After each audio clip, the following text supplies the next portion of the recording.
So Barry's here with me, of course. Barry's the maintenance guy in my building. So, by the way, before we start the show today, I was in Lexington this past weekend at the podcasting course. It was tremendous. I'm going to give shout-outs to all the people that I met there.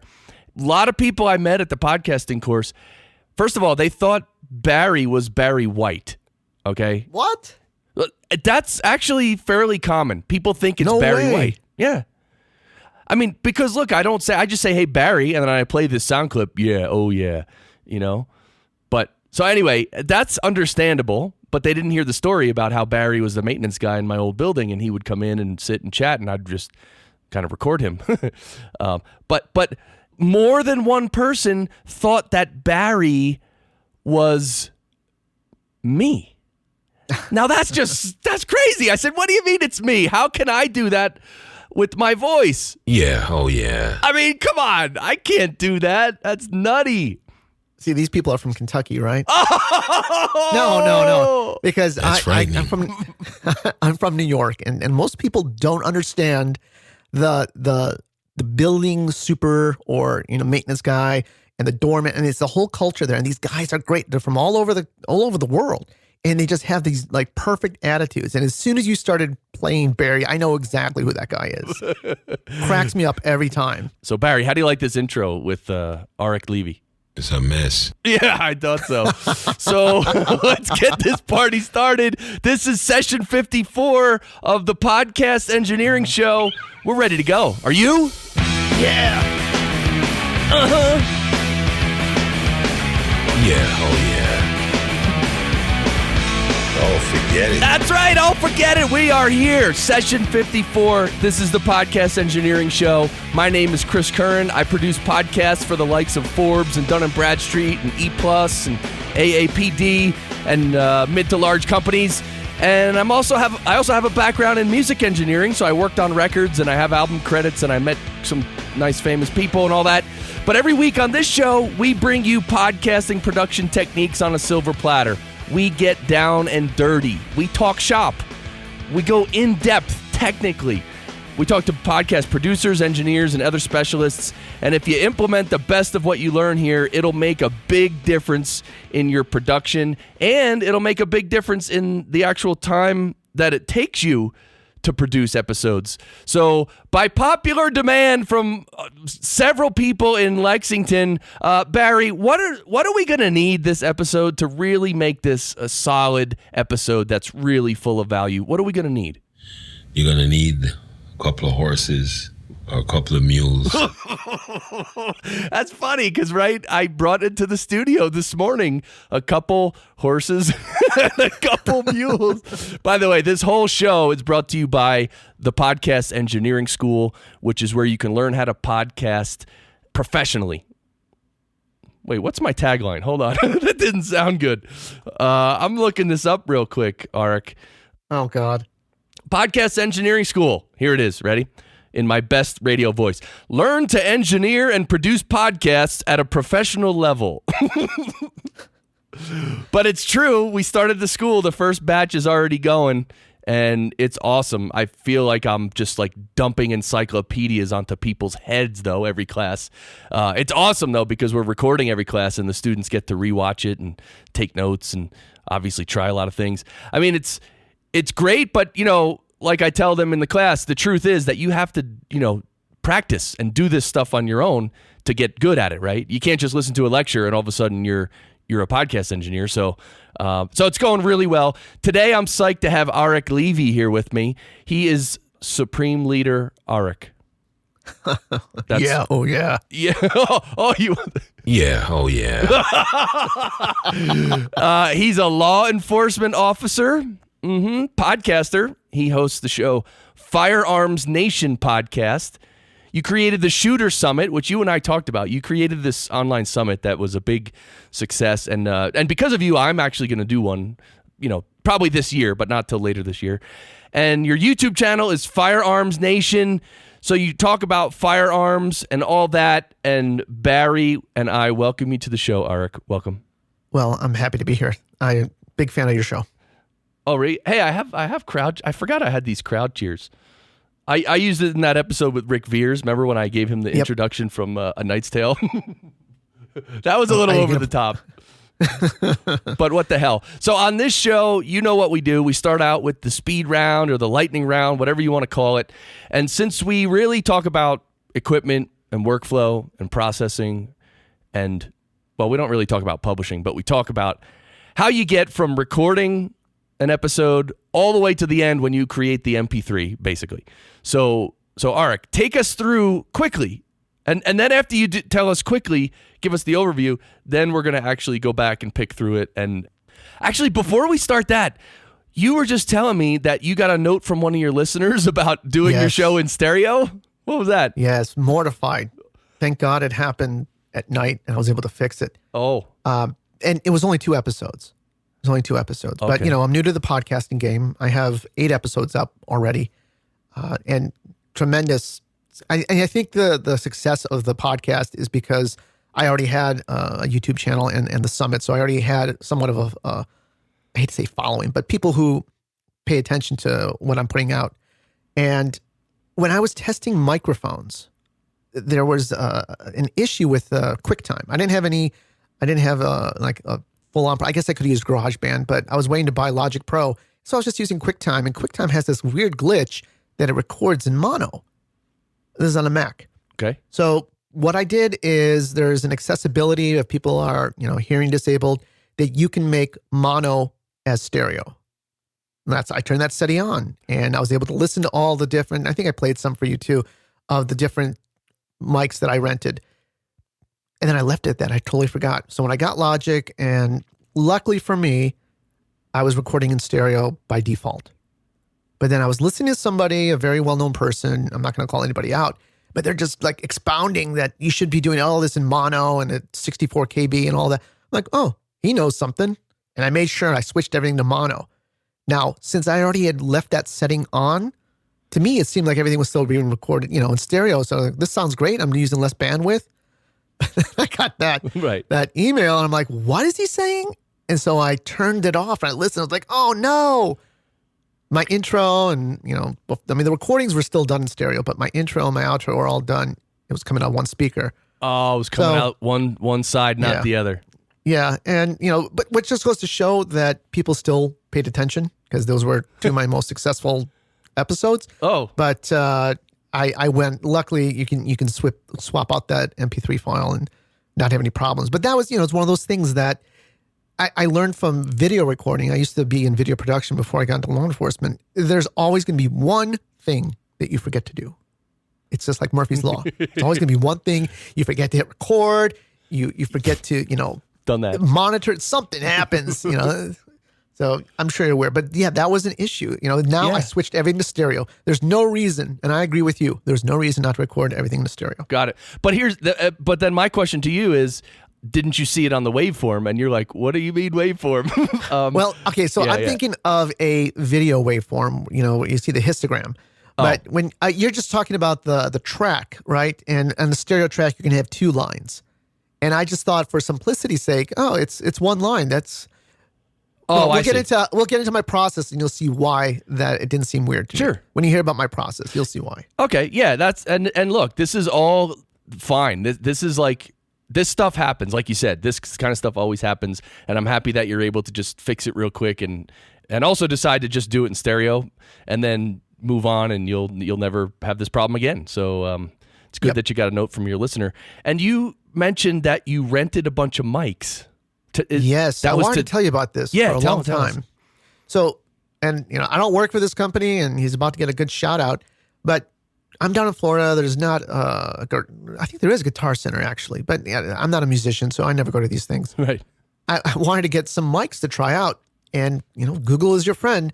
I found this place called MicRentals.com, and I contacted the guy, and he has a good selection of regular recording mics, and then he has a separate section for podcasting mics. So I was able to rent, and they're good because on the video side, they have these websites where you can rent camera gear. And so I figured there's got to be something for microphones, and there were. So I was able to rent, the Electro Voice 320, the 20, the Shure SM7B, Shure Beta 87A, a bunch of these mics. And it Nice. was, not for like $200 for 3 days, all those mics. Nice. So next year, I'll be able to go to PodFest and, if I want to upgrade. But we'll talk about the mics. But if you want an alternative, this guy is pretty reasonable online. That's cool. MikeRentals.com.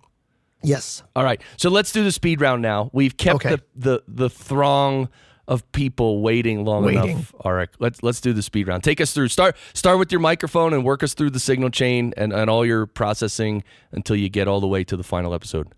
Well, I'm in a transition stage. I'm always in a state of transition. That's the problem. You're probably the same way.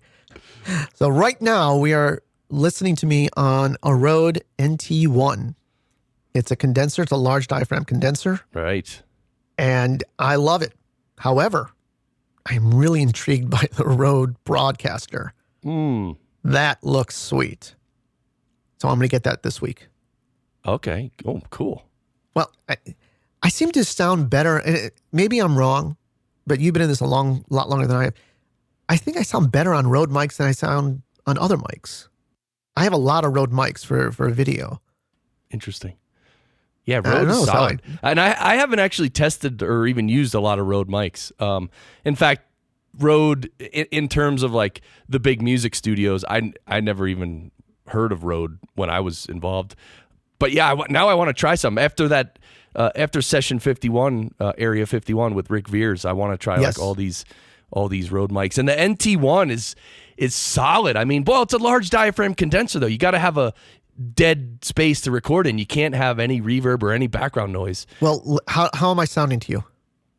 It sounds pretty good. I'm not turning. I don't have you very loud in my headphones, so okay. I'm not right now. I can't really tell what's going on in the background. Well, supposedly this has the lowest noise. It's like I want to say 4.5. Yeah, that's what Rick said, but that's internal noise in the mic. Right. So that's one thing, which is actually really good. That's good to know and good to make sure that noise level is low. But also the noise, like the reverb, your voice bouncing around the room and then bouncing back in the mic. That's the killer. Well, in my studio, I have a bunch of the foam. I got these new things. Ray Ortega had mentioned these IKEA sound dampening cubicle attachments. And they're not that expensive. And I have a couple of them surrounding me right now. And they seem to do a pretty good job. Right? Hey, Barry, you know Ray Ortega? Trust me, this man is on the money. All right, so we got to get through the lightning round. Okay, you're using an NT1. All right, sorry. Wow, my ADD is kicking in. Okay. No. All right, so it's an NT1, and I used to be using, listen to me talk. Previously I was using a Heil PR40. I just couldn't EQ it to my voice the way I like it. So the NT1's going into, it's attached to a Rode PSA1, which is the shock mount and boom arm. Well, the shock mount's different, but that's the boom arm. And it goes into my DBX 286S. And that's going into the Focusrite 2i2 and into the MacBook Pro, where I record into Logic Pro. Now, I also have for backup a Zoom H6. Nice. All right, cool. So you get it into the MacBook Pro, you get it into Logic Pro, and then just kind of overview your process there real quick. So it's pretty simple. I use Isotope Nectar 2 to process the vocals, and it has everything. It's a complete production suite. It has a limiter, it's got a gate, it's got a compressor and an EQ and a bunch of nice presets. But I am tempted by the new RX6. That's another Isotope product, just came out. People are drooling over it. So from there, after what I'll do is I'll take the tracks and I'll send it to Alphonic. Now, previously I had some recorded interviews from the field. I took those two waves, I used the H6. I took those wave files and in a separate file, I ran through Alphonic Multitrack because it does a really good job of cutting out pickup from the other mic. So we're sitting next to each other. Some of your voice is bleeding into my mic. Right. Well, so instead of me trying to manually do it, I just have Alphonic do it. And it does a really good job. Yes, that's with the little crosstalk feature. Right.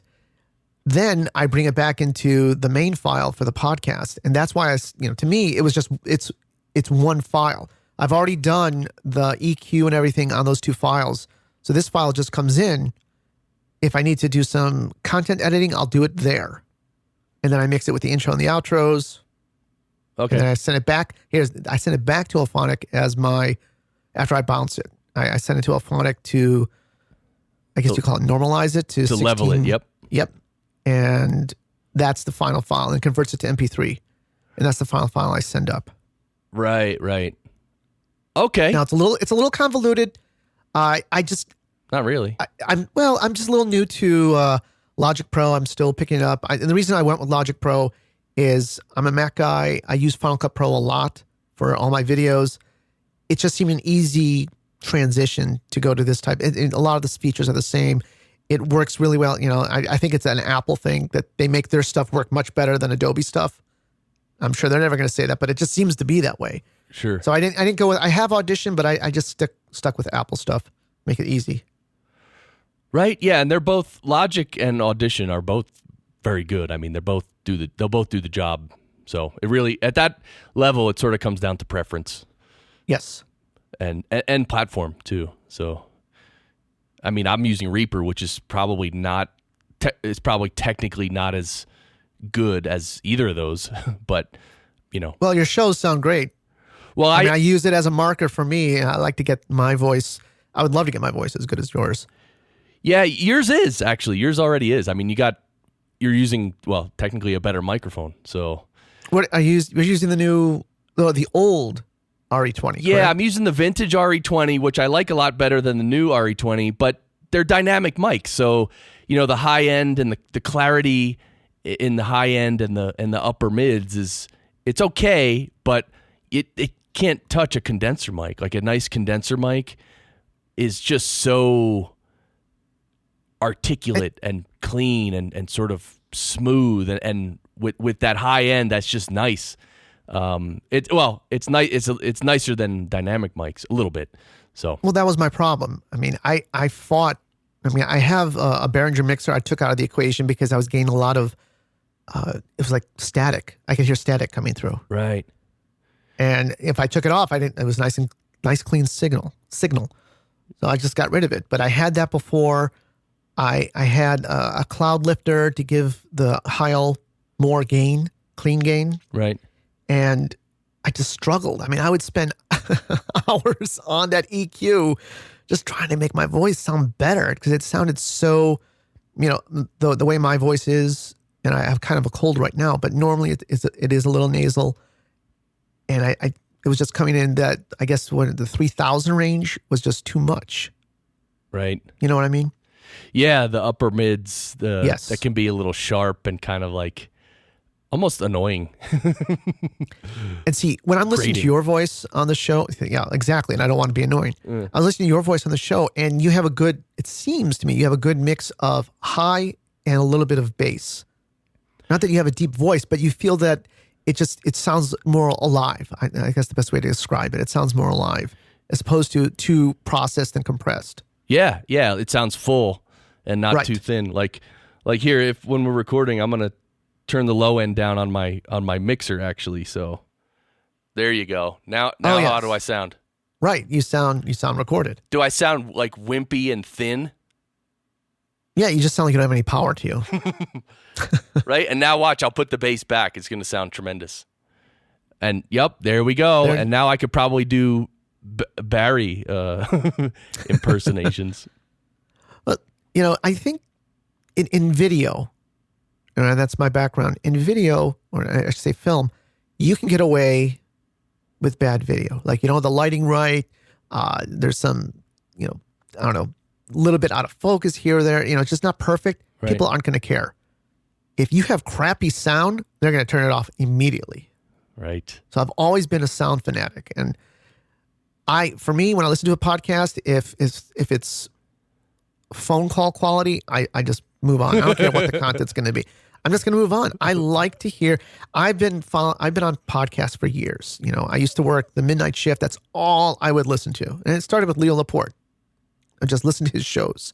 And then I started branching off. Now that, more podcasts were coming about, I would listen to it all the time. That's all I listen to. No commercials, just listen to good content. Yeah, the sound quality makes a difference. My good buddy Michael Helms, he always quotes George Lucas, who said that sound is half the picture. Yes. And you don't really even notice it until you start noticing it. Then you're like, oh my God. Like right. the students in the podcast engineering school right now with all, some of the listening exercises we're doing and, the different thing in listening to their space, like the room where they are and stuff like that. Like now they're hearing all this stuff and it's like, that's good because now if you're going to be an engineer, you need to hear stuff. And then what happens is, it's like on the level we're at, basically it's pretty much, splitting hairs. I mean, we're like, for instance, you and I, we already sound better than, let's say, 95 or 98% of all podcasters anywhere. So when we talk about improvements, it's like 0.5% or, get a better mic pre and sound 1% better. Like we're really just, we're kind of geeking out over right. super, super particulars. But of course we love it. So, well, I know people get out there and say you can forgive all this, just get content out, just push it. But on the flip side, if production values goes a long way, if you watch a film and everything just looks great, the edits, the visuals, it doesn't look like a student film. People are going to they're going to get into the story. They're going to get the message. Same thing with audio. In my opinion, the audio, if you come out with a show that sounds good, it just sounds like you're professional. It sounds that it's not just you in your mom's basement, talking through the onboard mic from your computer. Totally. You sound like you're a mile away. But yes, you're producing content, and maybe if you're some great guru that doesn't matter what you put out, that's fine. But I think for the rest of us, if you want to be taken seriously, you have to put an investment into this. Yeah, and I used to think about it. I still think about it this way: an audio podcast is audio. Yes. So the quality of the audio is vital to the quality of the show. Period. It's audio. Just like you said, if it's video, if it looks really great and sparkling and the cuts are good and everything, it's the viewer. It affects them big time. Same thing with audio. So, all right, you're on the NT1, the Rode NT1, and someday, I'm gonna have like a soundproof studio. Right now, I'm in my basement, which is a finished basement. It's carpeted, and it's big enough, and and I have some foam behind me and stuff like that. I have it set up really well, but I have tried some large diaphragm a large diaphragm condenser in this space, and it does well, especially when the heat or the AC comes on. It just it's like loud. It's like wow. You can't have that. No, but to me the gold standard is NPR. Have you ever listened to NPR shows? Pretty much. Yeah. Oh yeah. So I listened to some guy talk about it, and they all get the same microphone. I think it's a Neumann 6.7. Is that right? Oh, I don't know. It's $3,000. It's a $3,000 microphone. They all get it. Oh. And then they'll like throw the blankets over their heads in the hotel room and talk into it, give their report. But it sounds fantastic. Or they'll go into the NPR offices and they all have the fantastic soundproofing. But that, right. Those are great shows. I mean, regardless if you like NPR or not, the shows sound fantastic. So I that's the standard I wanted to do. And so when I wasn't getting what I wanted from the Heil, and maybe one day I'll go back to it, or I'll just keep it in a drawer. I don't know. Yeah, I'll just keep it handy. I like the sound of my voice better on the condenser. Yeah, keep it handy because someday you may want to have a person come in person with you, and yes, and then that changes the whole game. And then, well, if you just have one other person, you probably don't need a mixer. Well, you don't need a mixer. You could have one, but if you have two or if you have three or more people, then you're definitely going to need a mixer. And then that's when your studio has to jump up to the next level, and all kinds of things change at that point in terms of your studio setup and equipment. So, Well, I do need something for, it's an interview show. And most of the interviews were done on the field for right now, but I'm going to, my Shooter Summit was done over Skype, and I'm in the process now of finding an alternative. Zencastr seems to be the way to go, but I still might be setting up a mix minus. Okay. Well, but wait, if you don't have a mixer, if you're doing it through the computer, like if you're using Zencastr, You don't need it. Yeah, well, it in itself, it does the mix minus for you and everything. Right. So yeah. But I'm not sold yet. We'll see how this one goes, I guess. Oh, well, no, but what I'm saying is that even if you use Skype, if it's just a one-on-one Skype on a computer, I mean, it's just, you don't have to do a mix minus because Skype makes sure that other person doesn't feed back to themselves. You only need a mix minus if you have if you have a mixer and you're running like two or more people through a mixer, because then you have to feed audio out of the mixer to each person. And then you have to take the right output of the mixer. If you just take the mix out, the left and right out, and send it back to guest number one, that includes their voice. The main mix includes their voice, so they're going to get a feedback loop of themselves. They're going to hear themselves feeding back with about a half-second delay, and you can't do that. You'll drive yourself crazy. I mean, that's terrible. So the audio that you feed guest number one, who's across the world on the internet, has to be the mix minus himself. Right. So only on a mixer you have to worry about mix minuses.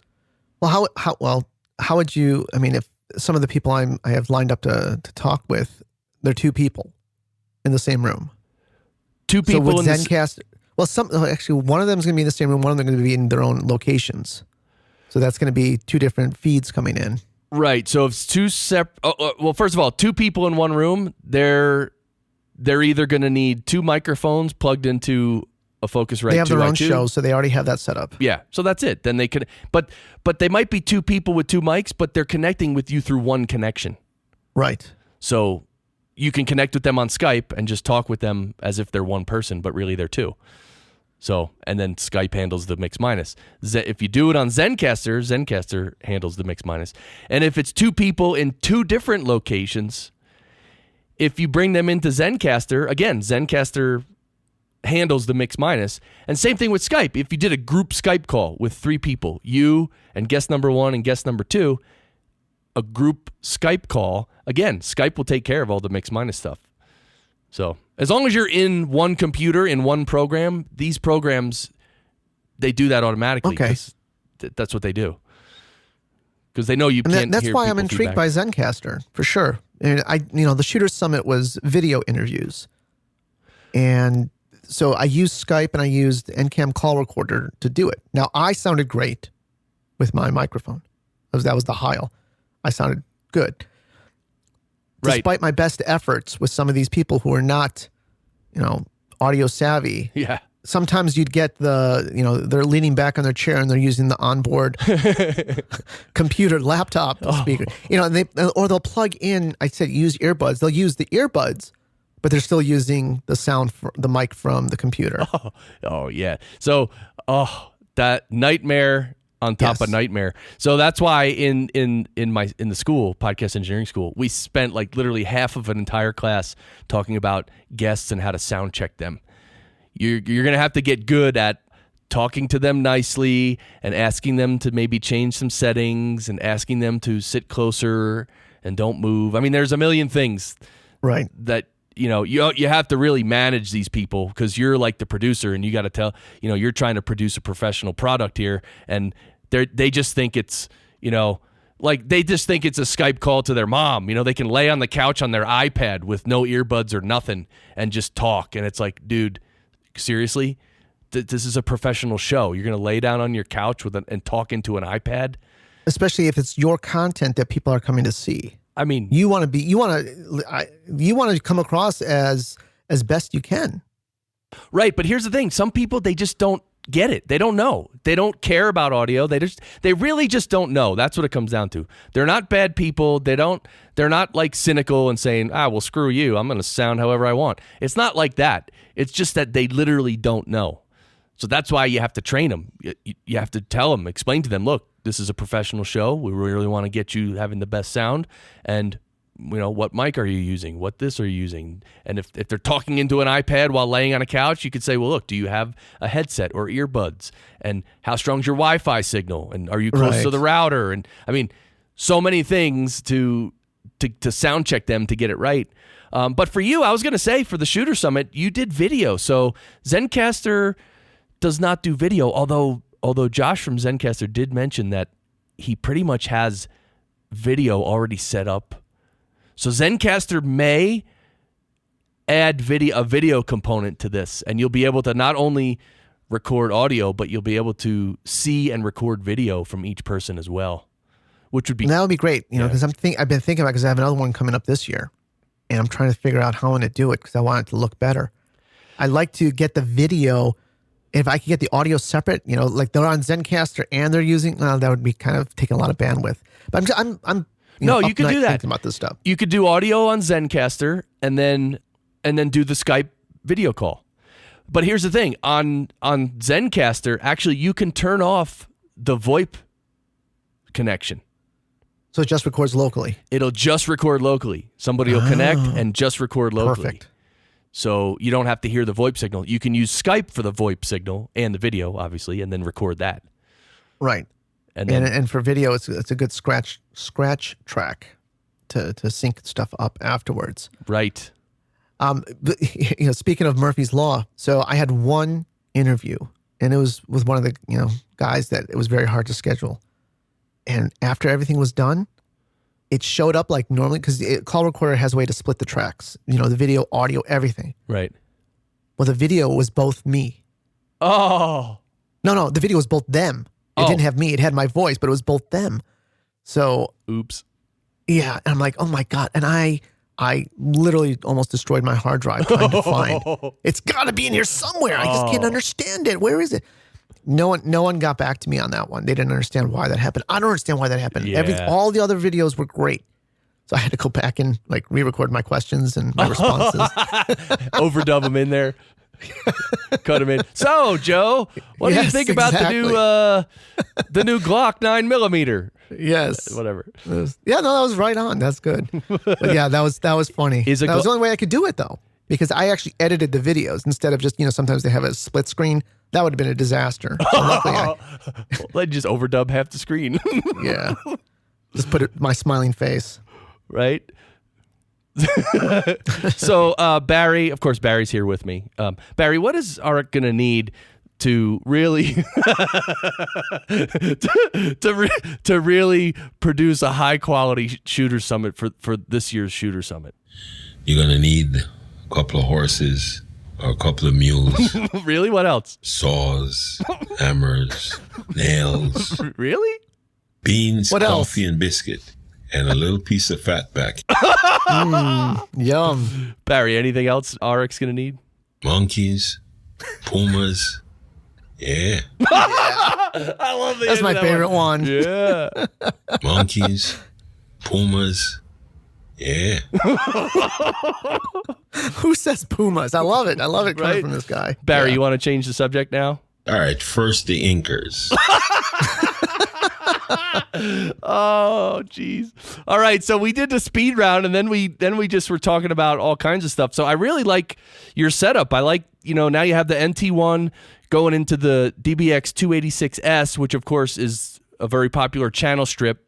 I use it for the gain, and I use it for the gate. Yeah, see, you gate to tape.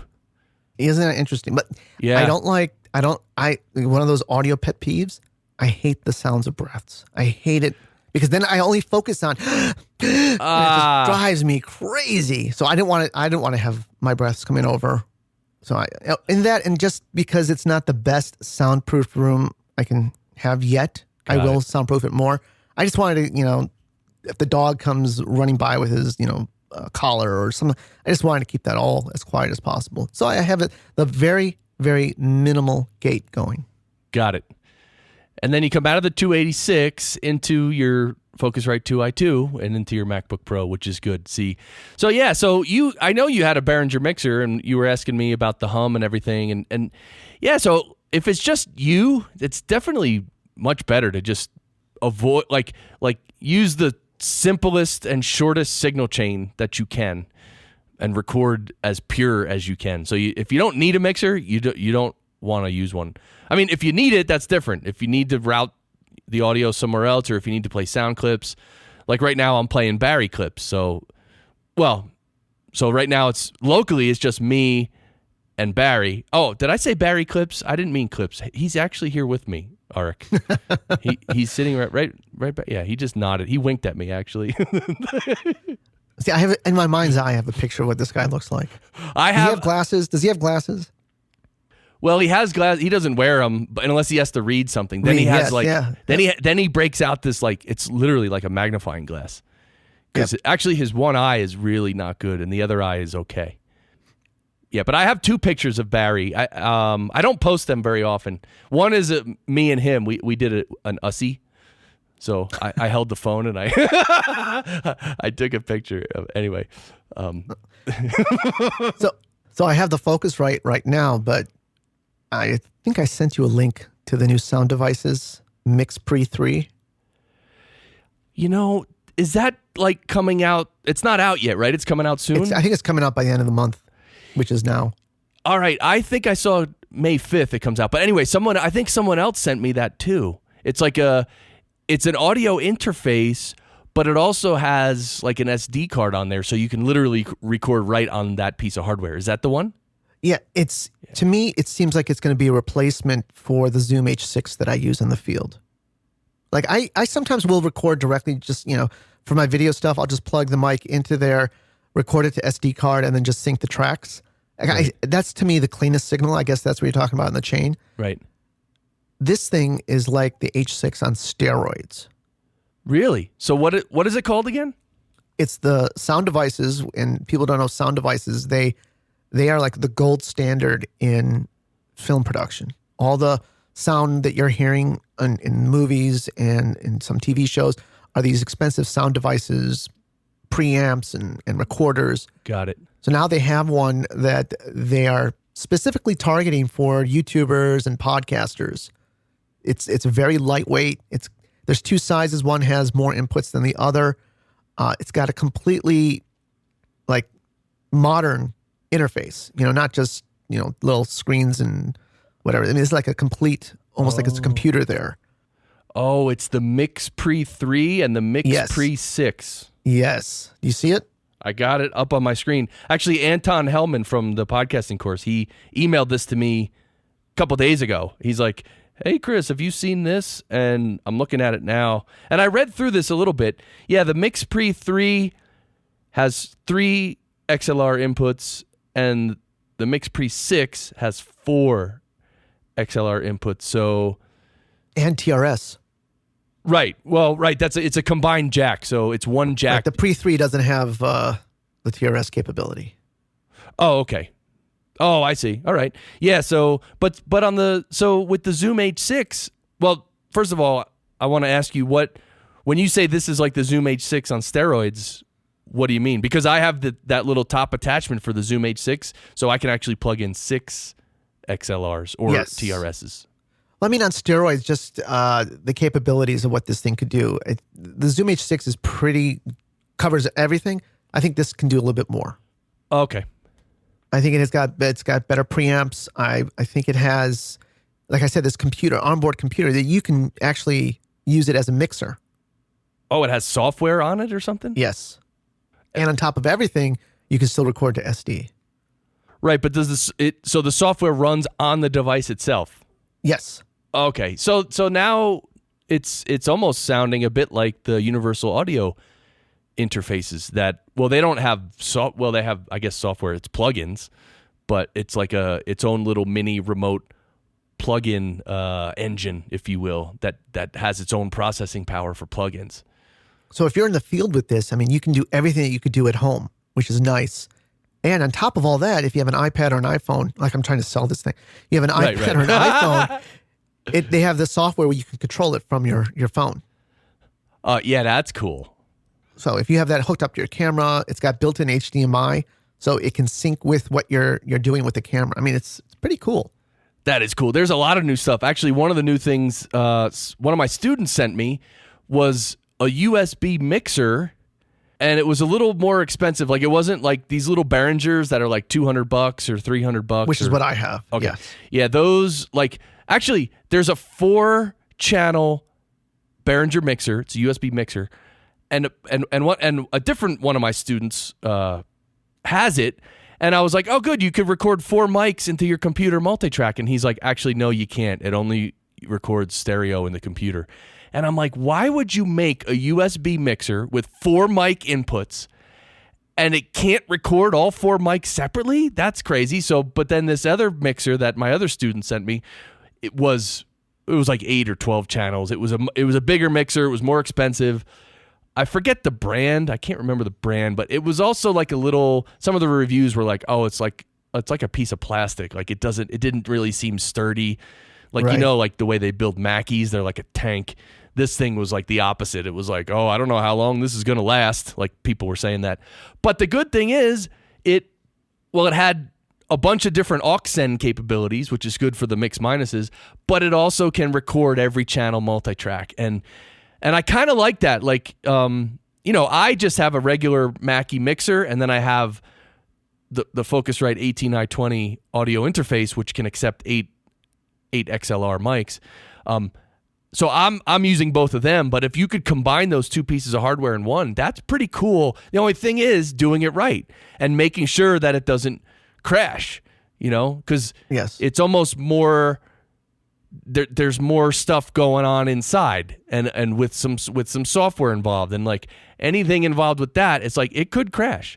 Whereas the way I have my Mackie mixer, it's an analog mixer. Like, I mean, it'll be very rare if anything goes wrong with this mixer in terms of the routing or just crashing. It won't. It just works, right? Is that a USB mixer or are you going through XLR? No, XLR. I'm Okay. analog everything. Yeah. I don't want to rely too much on computers, honestly, yet. There's been nobody who has created something that seems rock solid. I mean, unless you're going to spend a boatload of money and get like really hardcore high-end stuff. That stuff, fine. But as far as like, having computers and like it's just your computer that you use all day and then you're just going to record a podcast on it, like I wouldn't trust that computer to run software and routing and mix minuses. And I mean, right, people you have Dropbox syncing in the background or some other thing, and you're getting notifications from whatever, so much Facebook that's open. Yeah. But I did hear from Harry Duran that there's something on a Mac where you can actually turn off. It's like a little app or a widget where you can actually turn off all the, like you could turn off specific programs that are using internet, using the internet connection. You could just turn them off, turn off those processes. So then your interview guest is like the only thing coming through the internet to your laptop or your computer. That's pretty cool. And I rebooted before I started this session with you. See, I use session. Nice. I don't want you to have a heart attack. Thank you. Wait, okay, let me ask you. What is the difference between a session and an episode? Well, a bunch of the letters are different. Or is it a musician thing because it's a jam session? What it is so the term episode is like for a serial, right? A series, like a TV show has episodes. Like the one builds off the next one, and it's kind of like the same thing. But for this show, we're not building off the last episode. Every episode is just a standalone thing. So I think it should be called a session. Today we're having a session with Arik Levy. Oh, okay. And it's not part of an episode. It's not part of of episode series. So that's the only reason I like session better. Plus the other idea of like recording studios and stuff. We do sessions. Right. That's what I was thinking. Yeah, well, that's because your background. It's both of those things. So that's all. But it's very tempting to say episode. Yeah, and it's not the worst thing if we do say episode. So we're getting toward the end here. All right, first the inkers. So we actually have to go. I actually have a client session in 9 minutes. So Arik, thank you so much for coming on the show. I mean, we're going to have to do this again because we didn't get to a lot of stuff, but we did share a lot of great information. I think we kind of went on some tangents, some good stuff. So Supreme Leader Arik, thank you so much. And for everyone listening, he's the host of Firearms Nation podcast. If you want to check out his show, Firearms Nation podcast and the YouTube channel Firearms Nation, or just go to firearmsnation.com where everything is. You got the videos and the podcasts. They're all up there. There you go, firearmsnation.com. Hey, thanks everybody for listening. And again, if you keep listening to... Oh, that's the intro to the show. I can't play that now. Dude, you want to do another session? I almost said episode. All right, well, listen, thanks for listening. And again, if you keep listening to episodes, you're just going to pick up so much information. Next session, I almost said it again. Next session, I'm gonna give a bunch of shout outs to all my new friends from the podcasting course. So I'm so happy to meet you. We had such a great time and learned some new hashtags and all this stuff. So that's it. Arik, you know what to say, my brother. Until next time, everybody, sound great! Woo!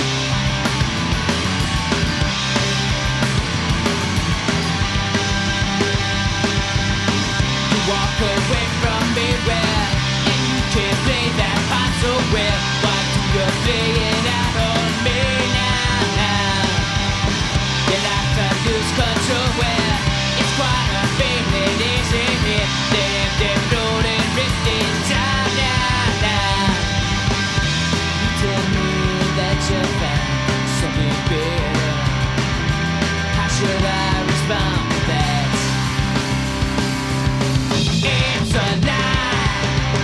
I don't wanna hear it. What do you want me to say? It's a lie. I don't wanna hear it. You react so angry. You change your attitude where you say I just don't get it now. You say your eyes so far away now. Give up on me where some chance you gave and gave away. Say I wouldn't understand now. You tell me that you found something better. How should I respond to that? Oh yeah, I say now it's a lie. I don't wanna hear it. What do you want me to say? It's a lie. I don't wanna hear it. You react so angry. I want you to know you will never always be true. I gone over all we've been through. Doesn't seem that long a time now. Things we did still